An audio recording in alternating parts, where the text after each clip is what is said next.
Game Geek, and I'm sitting down with Matthew Thurston, which you have another collaboration with for this time with you and Bruno Cathala. Yes, it's always useful to work with people smarter than yourself. I mean, Bruno doesn't quite make it, but yeah. Burn! Which is ironic because we're talking about ice flow. Oh, wow. That's my one joke today. That was pretty amazing. So, Ice Team is a 2-player game where we are competing bands of polar bears who are going to try and steal the most fish as possible.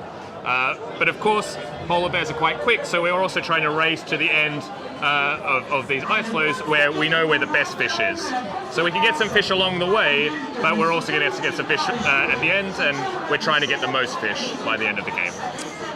So play is quite simple. You get to take 2 movements on your turn, and each movement is sort of separate, and you move one of your bears. And there are 3 ways that bears can move. They can move just simply to an adjacent space, and this is sort of in a hexagonal manner. So if I'm red right here, they sort of start anywhere on the starting tile, and he could move on to any of these 3.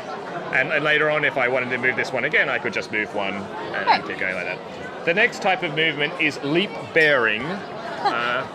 In the rules, which a lot of people might know from games like Chinese checkers, where you get to leap over other bears. So for example, if I had one bear already out here, I could actually leap over him to the next space like that. And if there were several that were already out like this, I could do several jumps like this, much like Chinese. And you can jump over other people's as well, your opponents. Yeah, as long as there's that space to land on the other side. And the final thing your bear can do is it can swim. Bears, of course, can swim. So if your bear is next to an open water space, then it can swim in a straight line, jump in, and getting to the next ice flow, essentially. So those are the 3 ways your bears move. The tile that you land on also has an effect, essentially, so the ice flow. So some of them don't do anything like this, but then you have some like this that have paw prints, and that lets your bear take an additional move immediately, which is quite handy. But their paw prints also, you see the ice is cracking up on that tile, so when you move off any tile that has cracked ice, that's removed from the game once you move off. So it's going to open up more spaces for the bears to swim through. When you land on an igloo, that's a chance to get some fish. So you would take the fish that's on the igloo, and then you get to roll 1 die, and whatever's on that, that's additional fish that you get from the stock, exactly. So these are fresh fish, but fresh fish are not safe. As we all know, you need to freeze your food, otherwise it goes off. And the polar bears know that as well. Because on this dice also is a harpoon. So if you roll a harpoon, that's let you steal 2 fish from your opponent and take it in. However, you can freeze your fish, and then they're safe from the harpoon. And the way you do that is, of course, diving through the water. No, actually, the penguins. Oh. The penguins mastered the art of refrigeration. Okay.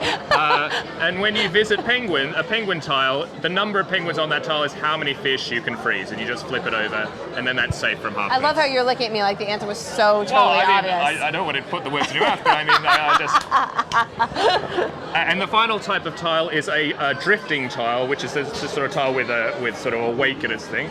And a tile can drift in 2 ways. Either it can push all the tiles in a row. So for example, if you landed on this, then you could push all these tiles until as far as you go. Or if you had some sort of connected set of water, then it can flow as you like until it hits there. Which of course says the broken ones. Exactly, as a break one, you'll have more room. And so basically you're moving your bears down the ice, hopefully picking out fish along the way. When you get to the end, you get to roll both the dice, and you choose one of the results that you want. And the game ends once one player gets all 4 bears to the end. So they may win because they'll obviously have got a few more fish, but depending on who's picked up things along the way, it's not just about the race, it's also about what you do along the way. And that's the game. Which part would you say was a little bit more Bruno? Which part would you say was a little bit more you? The good part? No. I think Bruno has a really good sense of how 2-player games are sort of you keep people engaged in that sort of tight setting. And I think it came from us both. We wanted to make a game around Chinese checkers. I think Bruno had obviously made games on sort of Mancala and other sort of classic dominoes. And so Might not be the first Chinese checkers game that we make. Well, sorry, it will be the first, but it might not be the last.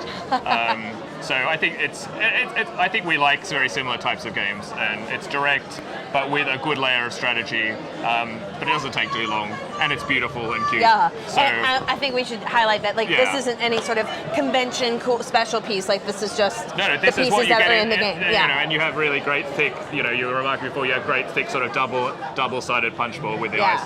And you know, these are all double-sided, so you have a lot of variability about how they come out. You can arrange the boards how you like to make the race you want. So in sort of a relatively simple rule set, you have a lot of rich kind of play that I think can appeal to a lot of people. You know, it's you know, it's a somewhat abstract-y game, but it's not chess. It's not going to scare anybody off with this sort of like.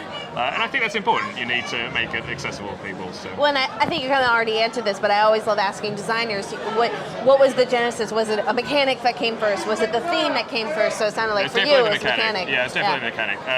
And I think this theme was coming. I mean, so the Flying Games, the publisher's done already in just a few games, it already has a really great sense of how to bring theme and mechanics together. And I love. I mean. And leap bearing was not my term. That is, you know, when I read the rules and they'd sort of coined this term leap bearing. I mean, it's that great thing that it is a great mesh of theme, and kind of makes sense. I mean, right? that penguins invented refrigeration. So remember that one. You know, you heard it here first. Well, if you guys want to check that out, that is Ice Team, which is going to be published by The Flying Games. And Matthew, thank you so much. No, thank you very much, Beth. No worries.